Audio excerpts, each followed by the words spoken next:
Um, okay, well, so just to give a disclaimer to everybody, this is being recorded. And we plan to put this on the website afterwards, so people can come back to it when they're interested in the book and hearing more about Luz and the material. Do we want to start now? I guess we're already starting, are we not? But I meant like diving deeper into the discussion. So I wanted to begin by reading a description of Luz's book, From Hem to Hem, which I hope you can see in the lighting. I think it is really catches.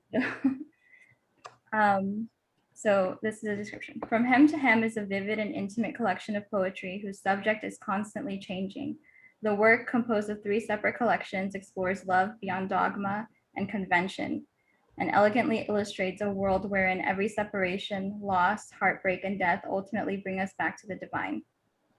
And the brief biography, Luz Emma Cañas Madrigal is a queer Afro-Latina healer, storyteller, and poet.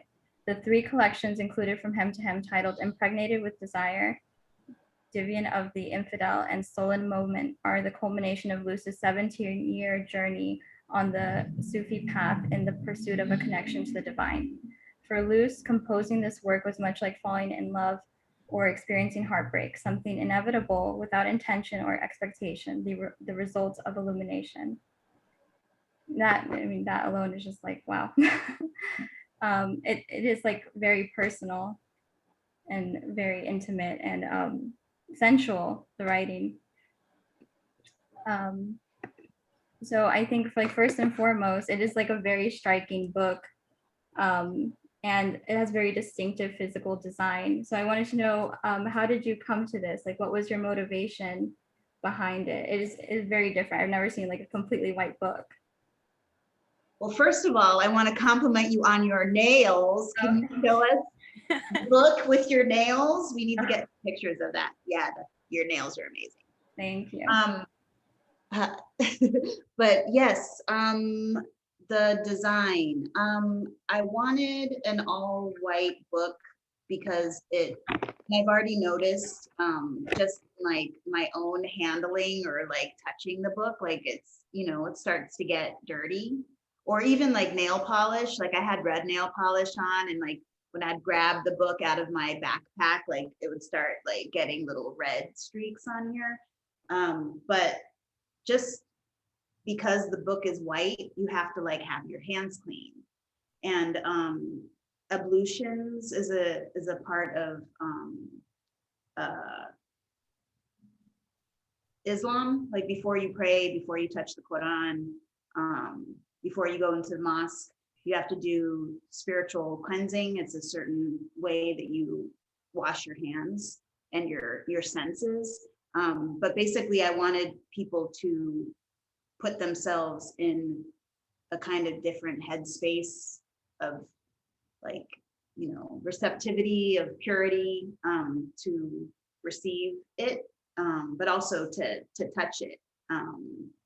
I've had friends that have read my poetry say that they would use it, or that they use my book as a like a prayer book. So just the design kind of puts you in that mind frame of it being all white. And the reason why I wanted the embossed detail, if you can like see that it's embossed, is because it's also like a subtlety. Because God is subtle, a lot of times we have to look for God a little bit deeper than, I think we get absorbed in our lives and whatnot, but I guess it's just part of spiritual practice. So yeah, and I liked, I wanted to have it like, you have to kind of like turn the book to see the title. So I just like that it's interactive.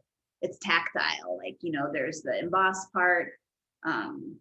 There's the title that you have to like, kind of turn it to see it. what it says, from him to him. And also the Arabic or the Ororobus, which is the snakes. It's the title from him to him in Arabic. So you could see it, the snakes better on the other side and on the inside. But yeah, so that's a little bit about that. Yeah, I do think it is like an interactive experience, like you said. You have to be intentional about it. You know, like you said, you wouldn't eat at the same time as reading this book or throw it in your bag. It helps you treasure it, and you have to handle it with clean hands, like you said. And it is like an interactive experience. Like I think you can see a little bit like how the light catches it, and it being embossed, you can feel it. And I think it evokes the writing itself that I feel like is very sensory, a lot of sensory imagery. And so you did mention how it's the title in Arabic, the Ouroboros. Is there a reason why you chose the Ouroboros itself as a symbol? Yes. Well, because the from him to him, it alludes to how we come from God and we go back to God, like the cycle of life. Like from him we come, to him we return. When you die, and I don't know if, I guess it's in Christianity as well, but in Islam, that's usually said when you're buried, like when they throw the dirt on your, casket, that's said. So, so that's one aspect of from him to him. And then the other aspect is going from like a human love to a divine love, that, from, that's why the hymn is lowercase, like the first hymn is lowercase. It's like the human love, and then the capitalized hymn is divine love. So usually it's like, our human experiences are portals to, a more divine experience, hopefully. Or even sometimes when we have bad, relationships, or in my case, like I've had many abusive relationships, it still brought me back to God. Yeah, I see how the title itself and the symbol is cyclical in nature, and it's evoking a journey, like you said, from the lowercase hem, the humanity, to the capital hem, the divine, and also a journey through not only love between like human relationships, but love in the divine. Mm-hmm. I also wanted to ask, so how did poetry come to be in your life, and when did you start writing? Poetry came into my life around the same time that I was initiated in Sufism. I actually wasn't a poetry reader or a writer. But when I was initiated, and I was like, I dove really deep into it, and I kind of was fanatical with it, like praying a lot and fasting a lot, and it just started coming to me like in like inspirations in the wee hours of the morning or during meditations, and then I just started writing them, and then I started reading poetry. So I started reading Rumi at first, because most people know Rumi, and then I was given books, other Sufi poetry books like Hafiz. So would you consider Rumi your major inspiration when writing? I wouldn't. Well, I read a lot of Rumi, and also like my sheikh, the who initiated me, also is a poet. So I would say more so my sheikh's poetry really opened me up initially, but also definitely Rumi. I've learned recently that not all of Rumi's translations are accurate, that they're interpretations. So I'm trying to get my hands more on like the true translations of Rumi's poetry, not like kind of like I've read that they've kind of Americanized or westernized Rumi's poetry to make it more palatable. And in the process, they've removed a lot of Islamic references or even like, you know, Allah's name, which is why I think my book, there is a lot of like Arabic or, you know, it's like, it's very much like Sufi, not removing Islam from the poetry. Yeah, it is difficult how much is like lost in translation and, like you said, westernized, and just language from language, even without malintent, there aren't like the same concepts sometimes, and it's so difficult to pinpoint those same feelings. So I'm curious to hear that your sheikh was also a poet. Did you ever collaborate with them or like ask them for advice in your writing? No, that was a very spiritual, like literally. So my sheikh, Sidi Mohammed Al Jamal, has passed away. So he passed away, I think, in 2015, and I was initiated over the phone. So at the time, he was in Jerusalem at the Al-Aqsa Mosque, and so, you know, it was done over the phone. It was done over the phone. I woke him up from his sleep. He was, you know, slightly crabby. And also, you know, just in addition to being a Sufi, I mean, a Islamic scholar, he was also like a cleric, or like he had like some kind of judicial role in Jerusalem. But I never actually met him face to face. I think I was intimidated because I knew, I mean, he was, you know, clairvoyant, and yeah, I was just like intimidated. So I didn't meet him face to face, although I was given like opportunities to meet him. But I did meet him in my dreams. Like he used to come to me in my dreams. So I feel like my connection to him was far beyond like the material. Yeah, the physical. And I think it was because of that connection that I became a poet. I think it was like directly because of him and directly because of my connection to Sufism through him. Yeah, so like a lot of your poetry came from a very spiritual place.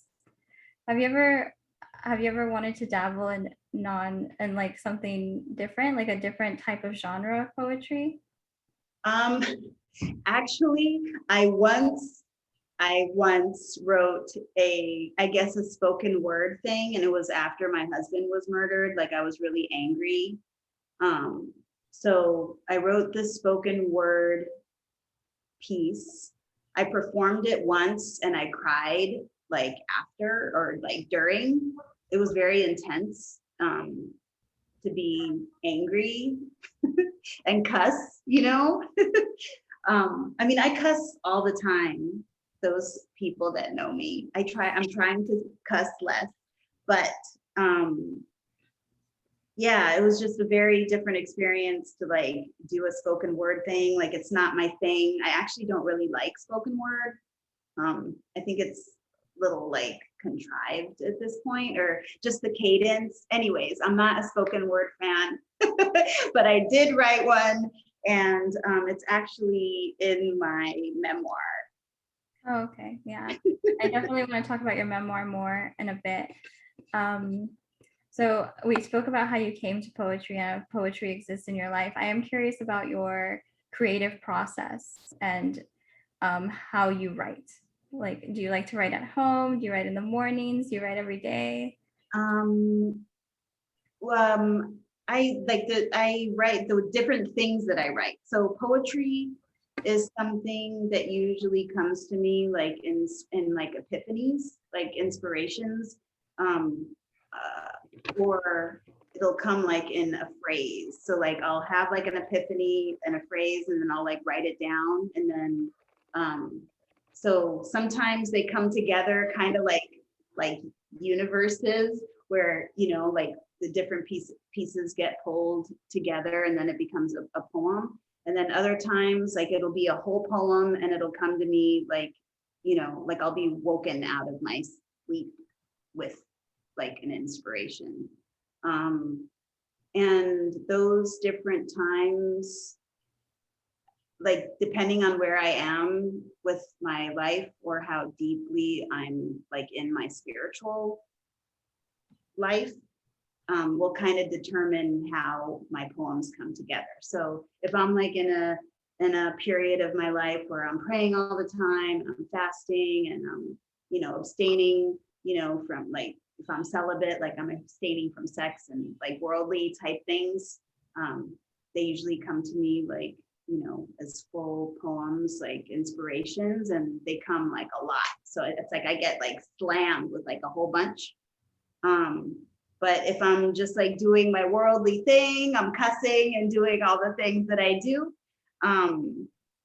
then they come in pieces. And then when I'm writing, let's say like my memoir, I treat that kind of like a job. Like I write in the morning, like right after I pray. So I start writing like from 7 in the morning to like noon. And I sit there and I, you know, even if I'm looking at the same paragraph for hours, moving things around or editing, I will, you know, do any kind of writing, either, you know, journaling or editing, but like I treat it like a job.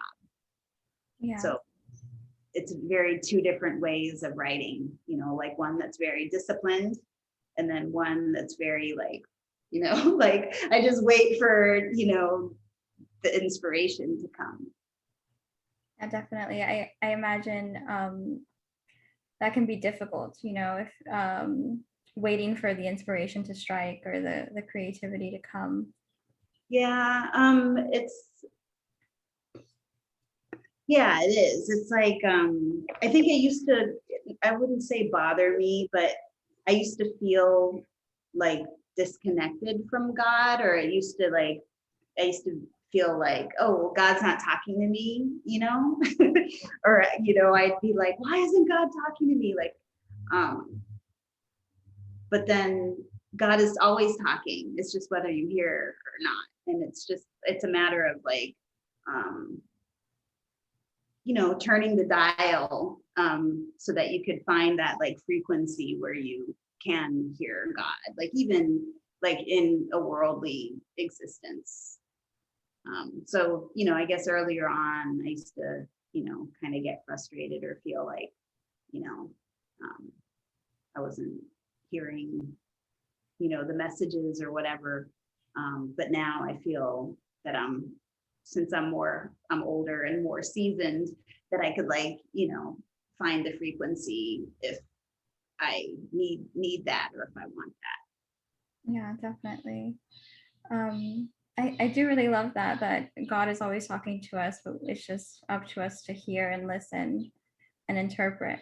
Because I think it's, like you said, it's very easy to get bogged down in the worldly and physical of everyday life.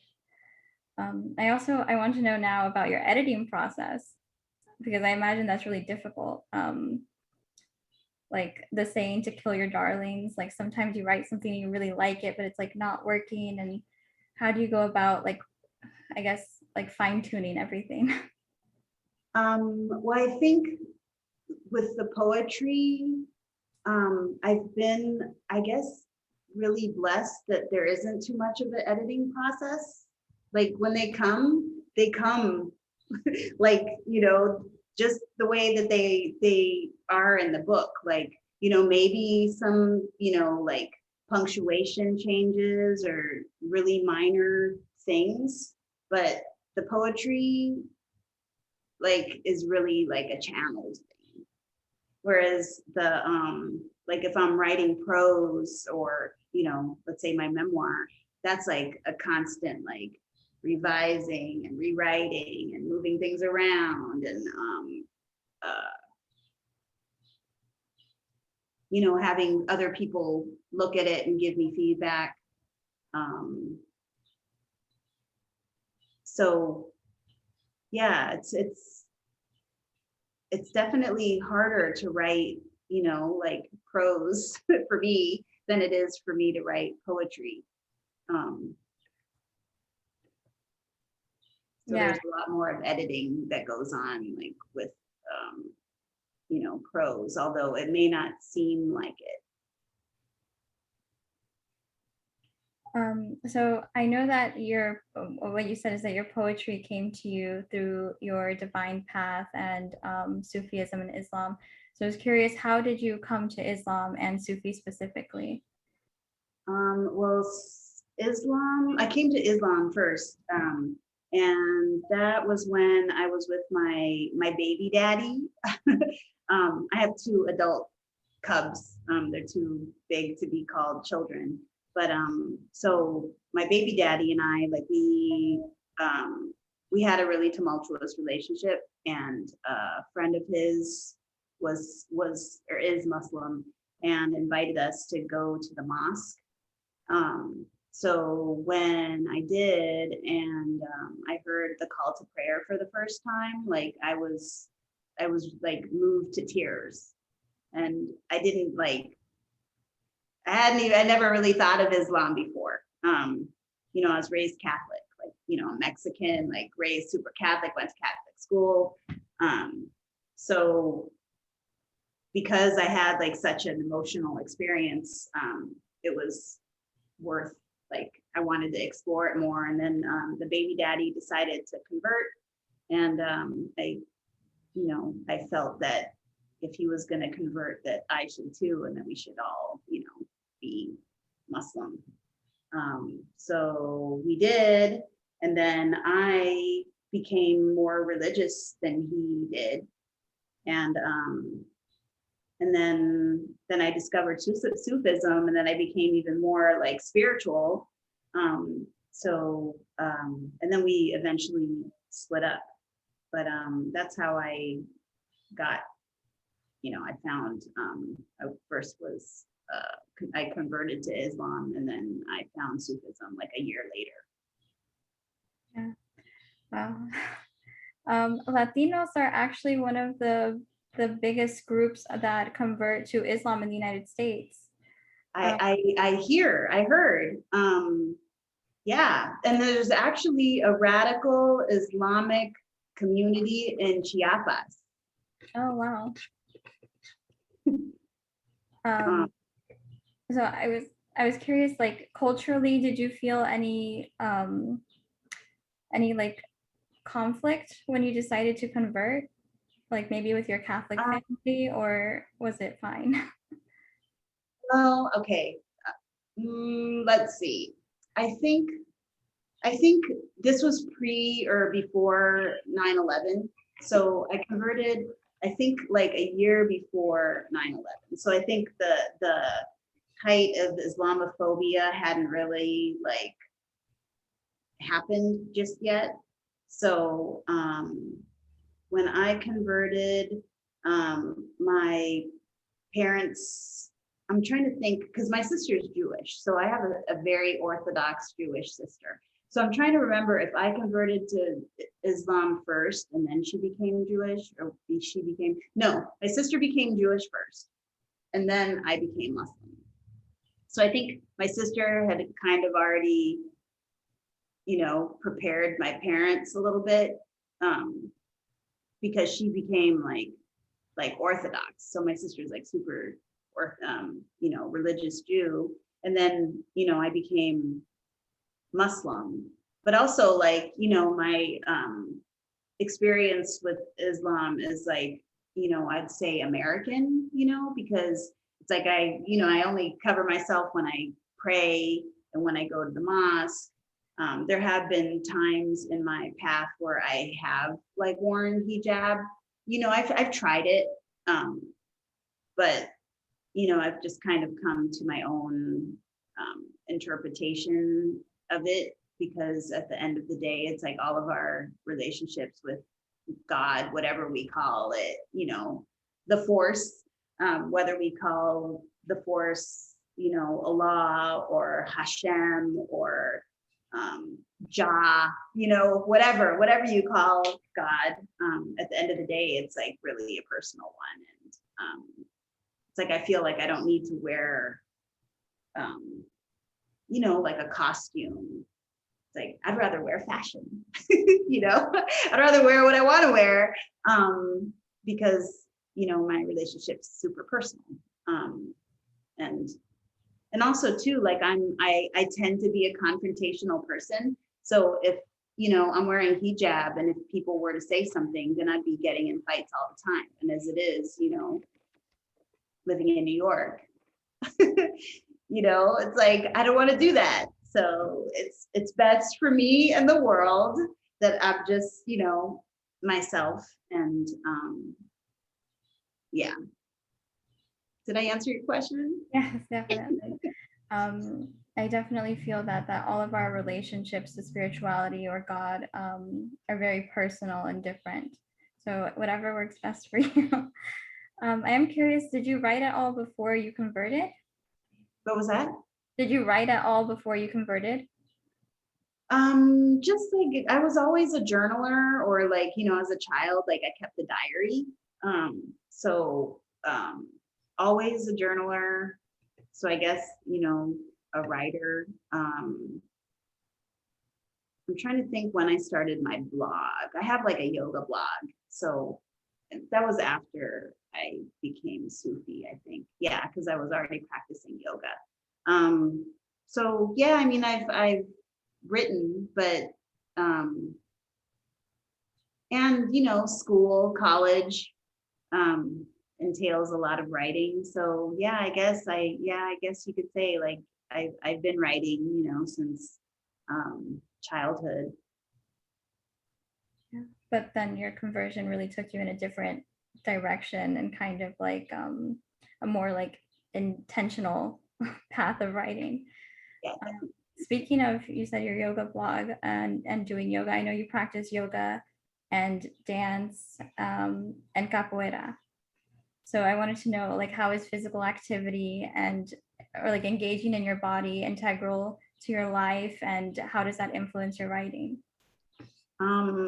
Yes, I definitely vital. Like movement is really important for me.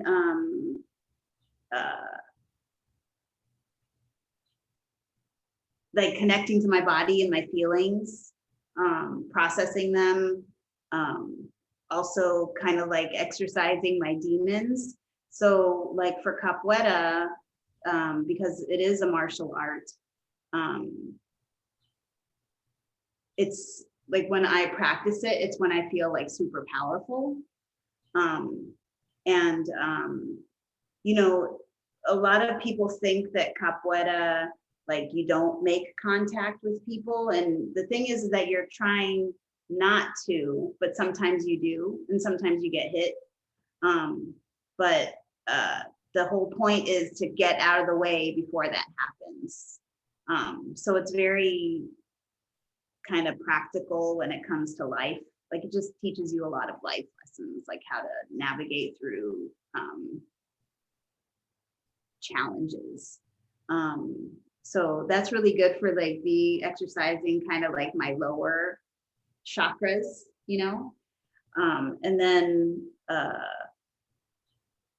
I would say like yoga helps me kind of like raise those vibrations to like higher ones.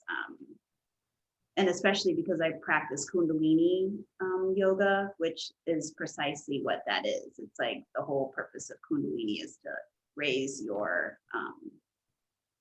lower chakras to higher ones, and it actually does make you more clairvoyant or intuitive. And then just regular dancing, like when I was a teenager, like I was a club person, like from the time I was like 16, like I was at the clubs. And I still, well, not because of the pandemic, but I dance at home, I love house music, and that gives me a lot of joy, so yeah, I love to dance. And when I can't, like if my body hurts or whatever, um, it kind of reminds me of my mortality. So it's good, I try to embrace the whole process. Yeah, I see that. I see like creativity manifesting in the physical, like with dance and capoeira, and also yoga helping you to, I guess, connect to those higher vibrations, as you said. So this book, From Hem to Hem, is the culmination of 3 collections of poetry. And to my understanding, all this together has taken you over a decade to publish as a complete whole book. So I was wondering, like reading back over this and through the process of publishing this, have you seen major changes in yourself or your writing style? My writing style, well, when it comes to like Sufi poetry, has not changed because it's still like very Sufi. Like I guess, like that's my genre, or I mean, that's just how I write because that's like what my heart is. That's who I am. So that hasn't changed. But reflecting back and the process of republishing the 3 books in one collection, it's been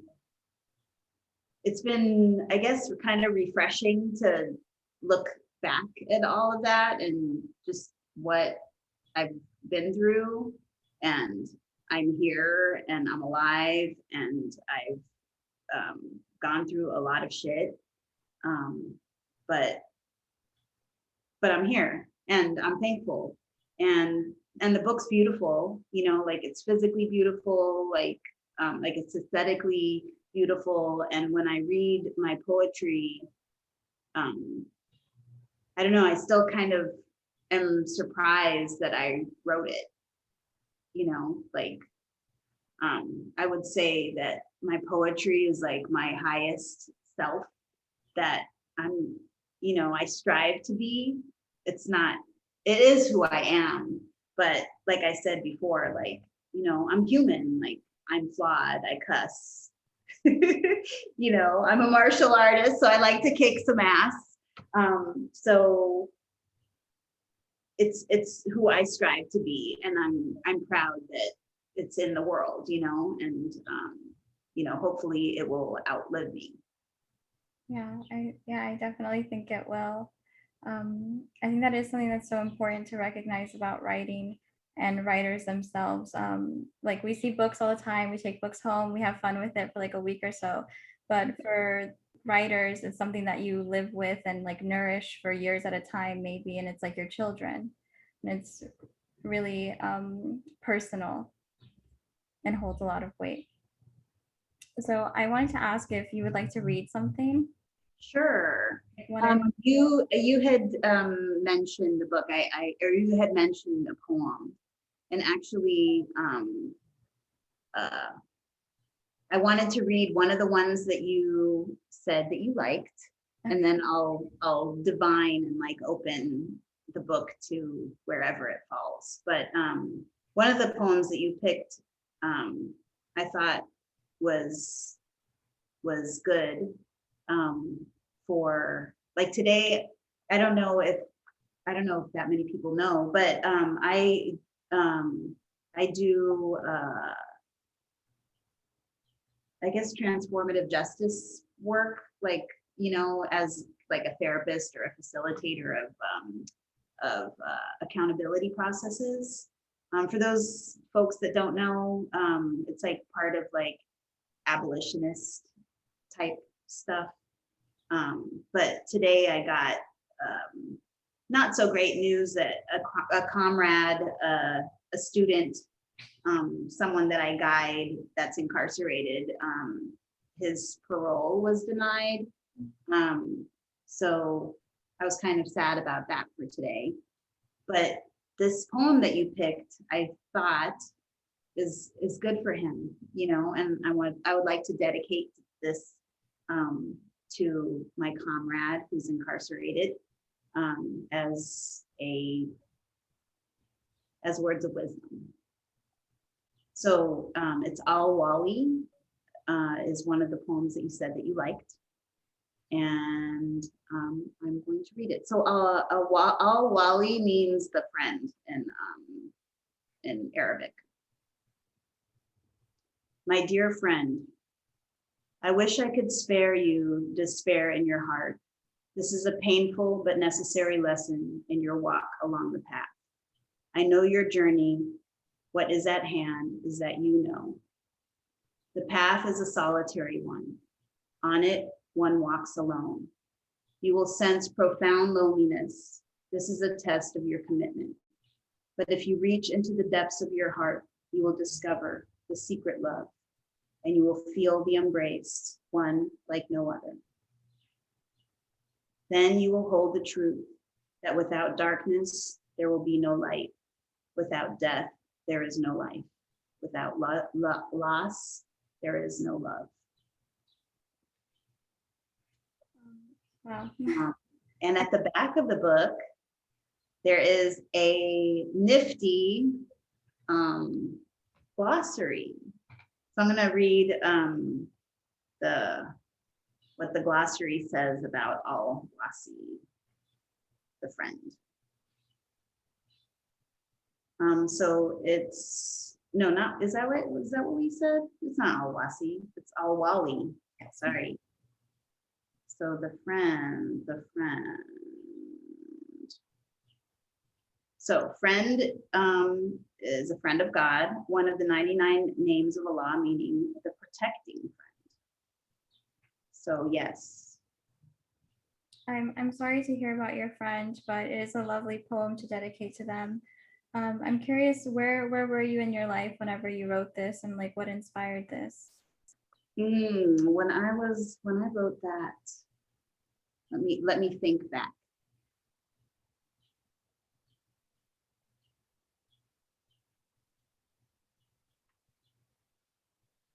And I'm trying to remember if I don't think I was writing it to a particular person. Like it wasn't like there isn't a friend that I was, writing to.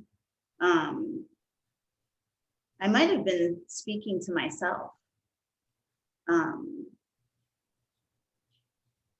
Around that time, I think I'm trying to think. I might have split up with the baby daddy around that time. And I might have moved to Mexico at that time as well. So I guess in 2005, I moved with my cubs. They were, significantly younger then, to Mexico in the middle of nowhere in Puebla, like literally in the middle of nowhere by myself, which was pretty reckless now that I think about it. Because like I was living off the grid before off the grid was even a word, so like I had these grand visions of, being like a Deepak Chopra, of just like writing books in off the grid and having like a spiritual retreat. And things didn't quite work out. The drug cartel ended up stealing the land that was like family land. And yeah, like it was like a dream of mine, to like have a retreat and, host people and heal people. And yeah, so around that time was when, either I was breaking up with the baby daddy, and I had run away with my kids to Mexico, and I was thinking that we were going to have this great, you know, life out of America. And it didn't quite pan out the way that, you know, I thought it would. So yeah, like I was going through like a lot of loss and heartbreak. Yeah, I definitely see it as a poem of assessing heartbreak in difficult times, but knowing that sometimes we need difficult lessons, and that regardless of how difficult things are, there's always another side. Yeah, And sometimes we don't know what God, like we don't see what God sees all the time. I think that's what we should aspire, you know, to do. Because, you know, I really think that there's like a silver lining behind every tragedy, every trauma, every hardship. It's just a matter of, you know, it's like that frequency thing, like, you know, shifting your seeing or your lenses so that you can see, you know, behind like the veils and see what God sees. yeah, I think it's definitely a matter of having faith and knowing that regardless of how difficult things seem to us, if we have faith in our journeys and in God, that the other side may be better or we may have more lessons. Well, hey, I mean, you know, I'm not in the middle of nowhere. You know, I'm not in the middle of nowhere in Mexico, and that's fine. You know, I'm here with y'all. And you know, if I wasn't here, this book wouldn't be here, and it wouldn't be, you know, going out into the world. So, you know, it's like we never know where we're gonna be, you know, tomorrow or 10 years from now. But you know, when I was going through all of that, you know, like literally, you know, having my dream, you know, stolen. But even since then, like I've had so many worse things happen. So, you know, life is funny. It's funny and amazing and painful, but we don't realize how tough and strong we are until we get onto the other side of whatever it is. Definitely. And maybe if you hadn't gone through, you know, living in Puebla, you wouldn't be here to have published the book and write that poem. And I know, like, I mean, the cartel could have gotten to me, you know, because like, you know, shit. I might not have been, I might not be alive if I was still there, you know. So it's, you know, it's all good. It's all good. would you like to pick another poem? Oh yes, yes. Yes. Let's see what Allah, God, Hashem, the force, whatever you call your higher power. Let's see.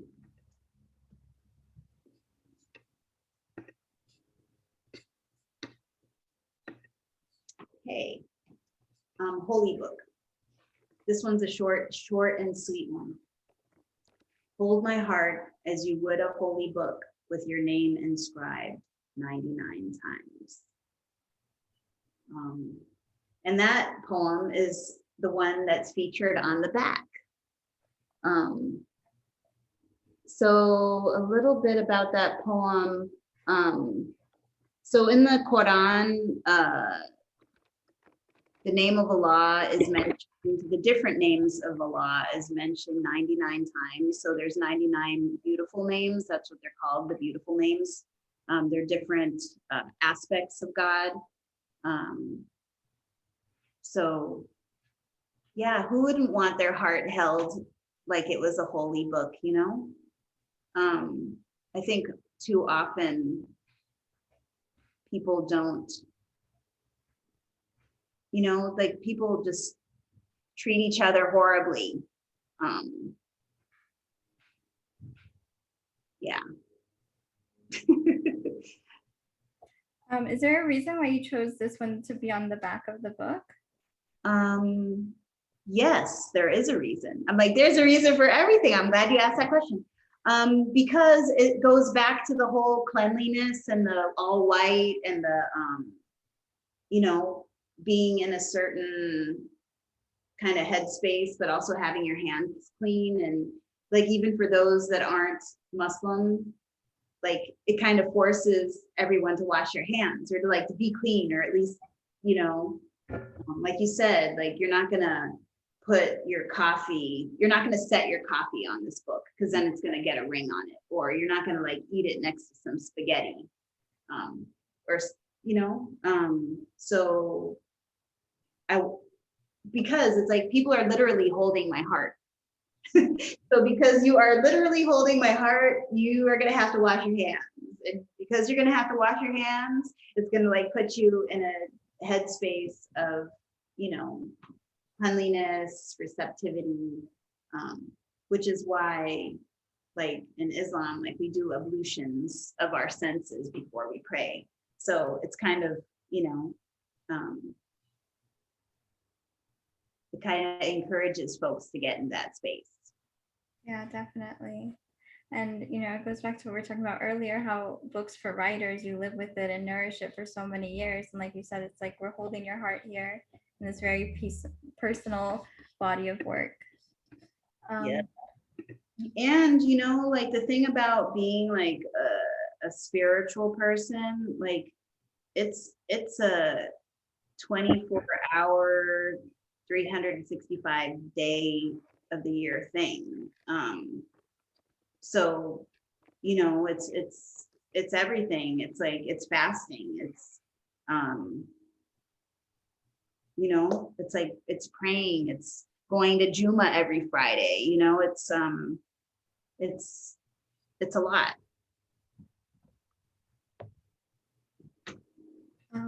So I wanted to maybe open it up to the people that are joining us, if anybody has any questions. I want to see who's here. Who's here? Hey, everybody. So yeah, ask questions if you have them. Yeah, maybe we can have the questions in the chat. Or maybe if anybody has any questions or comments, you can put it in the chat. We can let you talk for a minute.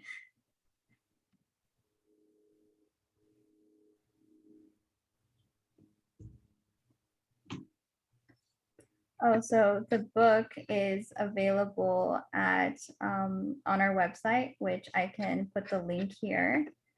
But also there are a few copies at Topo's in Bushwick. Topo's bookstore, if you are familiar. I will link to purchase the book.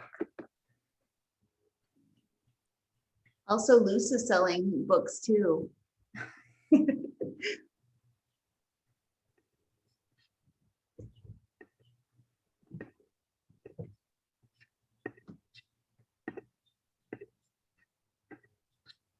So did anybody have any questions? We kind of have our team here.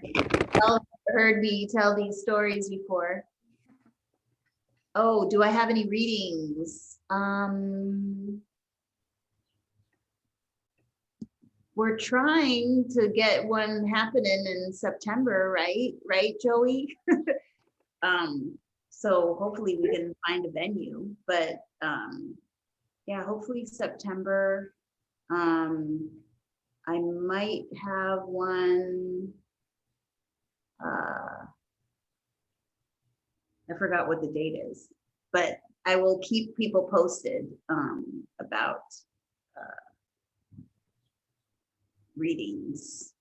Yeah, and everything would be able to find through either Luce's Instagram or the Maximalist Press Instagram and or our website for future readings. And it's so exciting now that things are opening back up. Although, you know, with all the variants going around, who knows?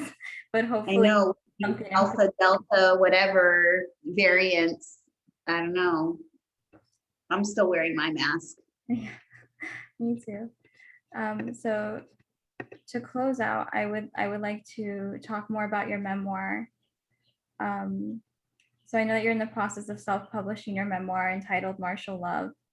I wanted to know what motivated you to write a memoir and how has that experience been for you?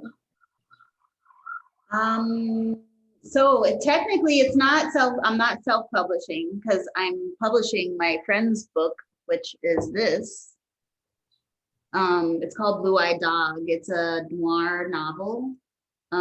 So I designed this book cover, the interior as well. And yeah, so yeah, it's not only my book that I'm publishing. I'm going to publish other people's books, and his is the first. So it's not out just yet. I'm still, this is just a mock book, because you always see, you know, things wrong when you have it, you know, and I'm like, oh, yikes. But anyways, yes, this is my mock book. And yeah, so, you know, just kind of like learning the whole publishing biz, you know, thanks to Maximalist, and then, you know, me doing this, and then doing my book is next. But yeah, my memoir I've been working on for like 10 years and diligently. So it's been a painful just process, like going through life things, but also like journaling all the way, and then taking all of that information and then putting it into something that makes sense, or at least makes sense to me. So yeah, and then editing that has been, you know, a really, you know, like I treat it like a job. Like I sit and I work on it for like hours. So yes, I will be very happy when that is into the world, because it's just stuff that I've been holding on to. Like, I don't know, it's heavy stuff that I need to unload. It's heavy stuff that I don't want to carry anymore. And yeah, so I'm looking forward to releasing that. I'm hoping, you know, within the next 6 months to a year, because as we know, like putting a book together, it takes a long time. So, you know, I'm still like finishing up like final edits on my friend's book. And then once that's out of the way, then I could focus more on my book. But yeah, it's called Martial Love, Memoir of a Mother Up in Arms. And the name of my publishing is Madrigal Publishing, one of my last names, Madrigal. And yeah, so well, hopefully sooner than later. I'm like, I'm over it. I'm over it. I'm over all of it.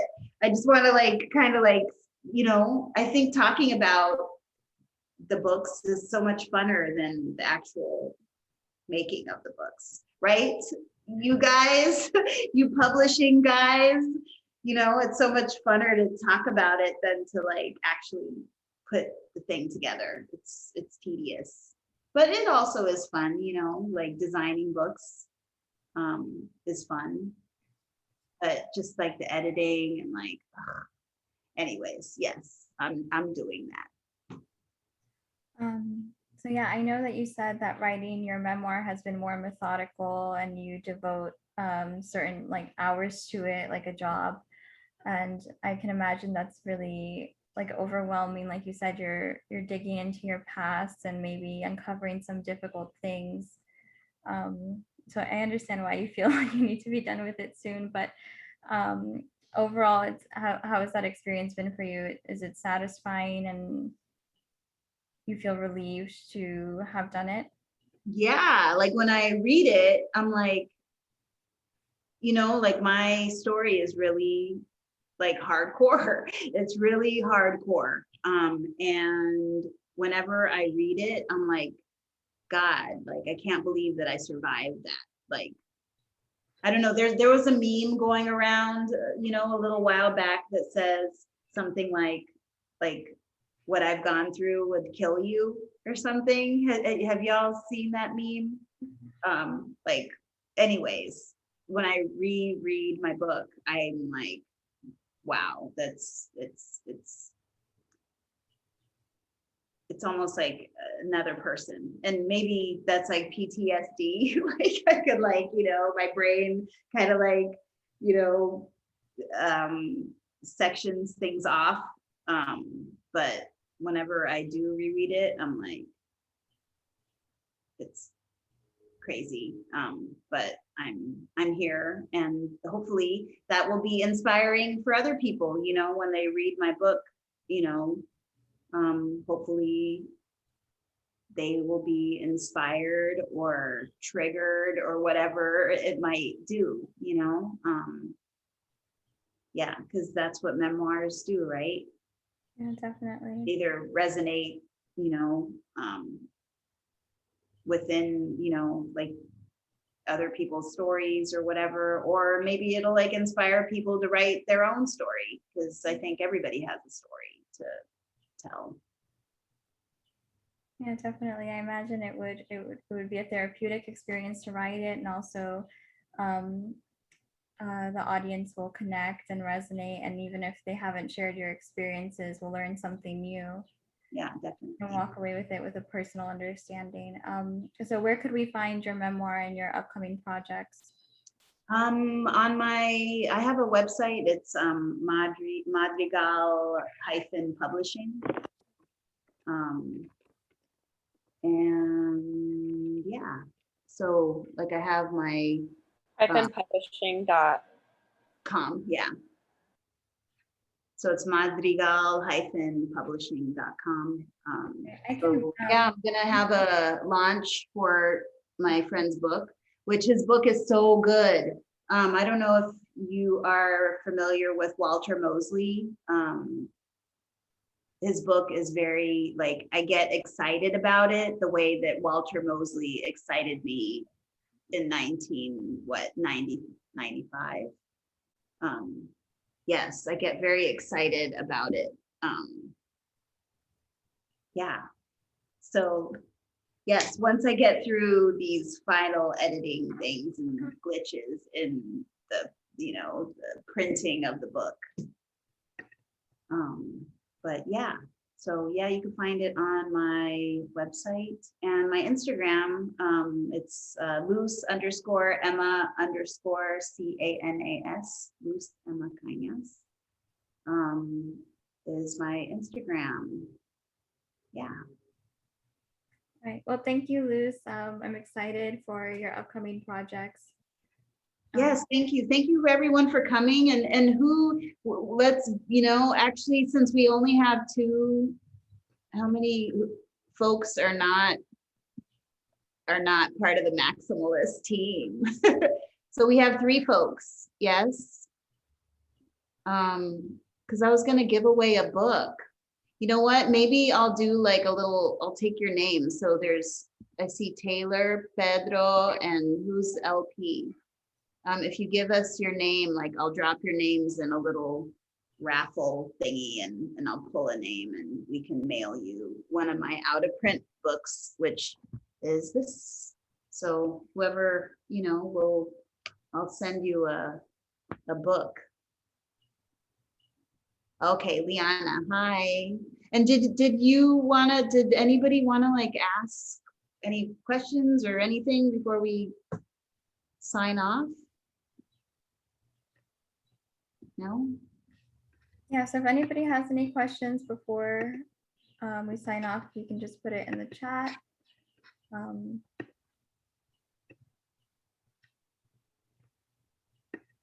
And thanks to the Maximalist team for making this happen. I think, I've only had positive,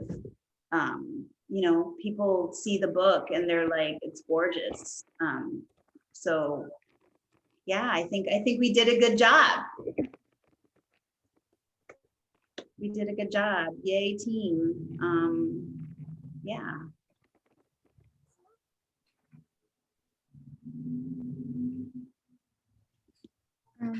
So would you like to do the raffle now or? I get, well, I have those little red ticket thingies and I'd have to like run and get them. So we'll do it and then I'll, if we can get, I guess, do we have their emails or something, or Aida, you can, I know 2 out of 3. oh, okay. Okay, so then we'll Yeah. figure it out. We'll figure Yes, it out. it's being recorded. Yes, This Yeah. this is being recorded and we will post it on the Max. It's probably too long for Instagram, but we'll post it on the Maximalist website and we can link to it on our Instagram. So for those of us that weren't here to find it later and to have it as an information over the book for always, I guess. cool. Yeah. Thanks, everyone. Be safe out there. And yeah, guess that's it. Lovely to see you. It's good seeing Absolutely you. lovely. Okay. Did you see the shout out I gave you on the Brooklyn Poets I took interview? screenshots. I took screenshots and showed it to all my friends. Thank you. You're welcome. Thank you. Thank you. Yes, yes, yes. Okay, so Okay, thank everyone. Well, then, thank you, Luz. okay, Again, thank the you. websites are in the chat and everything will be on Instagram. Okay, thank Sounds you. good. Okay, bye. Thank you, everyone. Bye.